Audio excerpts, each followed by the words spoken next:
Class class 12th chapter integration है, part 2 exercise 7.6 question number 12 है x secant square x integral x secant square x d x let it be integral आई।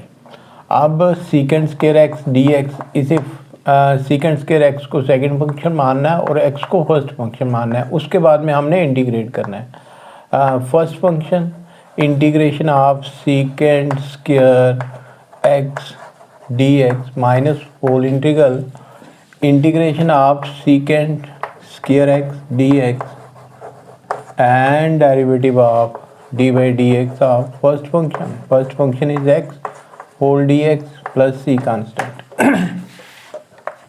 इसके बाद x और हमें पता है कि ये सीकेंड स्क्वायर x जो है ना वो टेजेंट x का डेरिवेटिव होता है, इसलिए सीकेंड स्क्वायर x को जब इंटीग्रेट करेंगे तो आ जाएगा tangent x minus whole integral.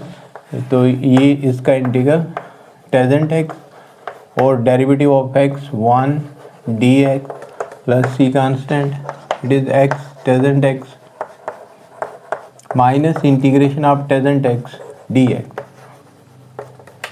ठीक है, अब टेजेंट एक्स डी एक्स, इसका रिजल्ट भी आपने याद करना है कि इंटीग्रेशन ऑफ टेजेंट एक्स किसके बराबर होता है।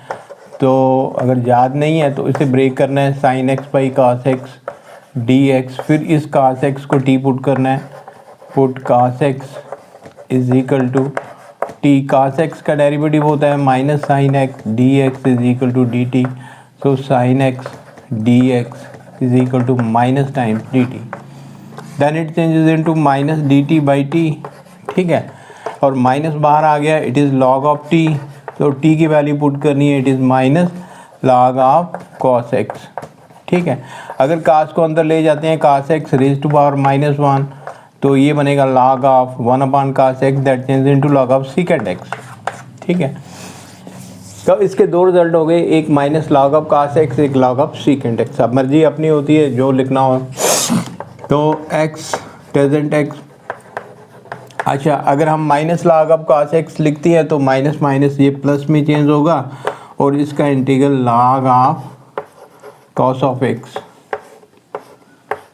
Plus c constant. ठीक है, ये इंटीग्रल ट्राई करना है, इस तरीके से इसका रिजल्ट निकालना है और रिजल्ट निकालने के बाद रिजल्ट आपने याद रखना है। तो इसका इंटीग्रल जो है ना, integration of tangent x is equal to minus log of cos x या लॉग ऑफ सीकेंट एक्स। ऐसे ही integration of cot x, cos x by ऊपर, साइन एक्स बाई नीचे, साइन एक्स नीचे, तो ये बन जाएगा कॉट एक्स के केस में log of sine x plus में। तो ये था इसका इंटीग्रल। अब है हमारे पास ये क्वेश्चन नंबर 12 किया, क्वेश्चन नंबर 13।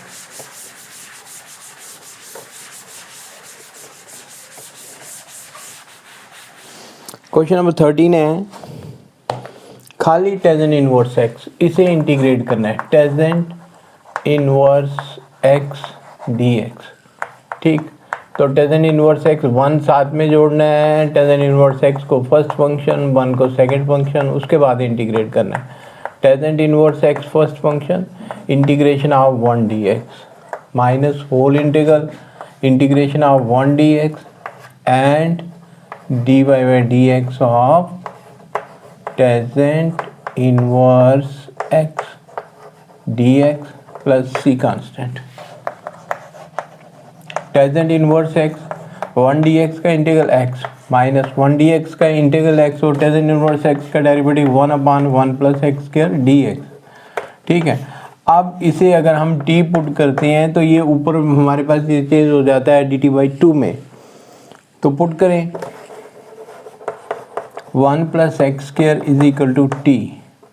ठीक है, differentiating with respect to x, 1 का डेरिवेटिव 0, एक्स स्क्वायर का derivative 2x, d x is equal to d t. So x d x is d t by 2। तो इसे तो हम इंटीग्रेट कर चुके हैं, इसलिए इसमें कोई चेंज नहीं आएगी। एक्स डी एक्स आएगा डी टी बाई 2 और ये आएगा T, 1 by T D t by 2 plus c.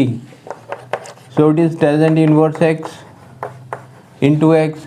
इसका 1/2 बाहर and 1/t dt.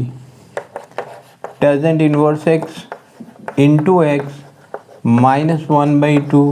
It is log t hard में प्लस सी कांस्टेंट. अब टी की वैल्यू पुट करनी है तो हमारे पास रिजल्ट आ जाएगा. जब टी की वैल्यू पुट करेंगे तो रिजल्ट आएगा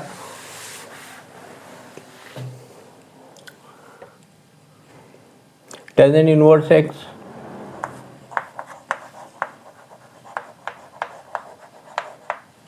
into x minus 1/2 log t की वैल्यू. टी की वैल्यू क्या थी? 1 + x² था. t इज 1 + x² प्लस सी कांस्टेंट. ये थे 2 क्वेश्चन आप बच्चों को करवाए हैं.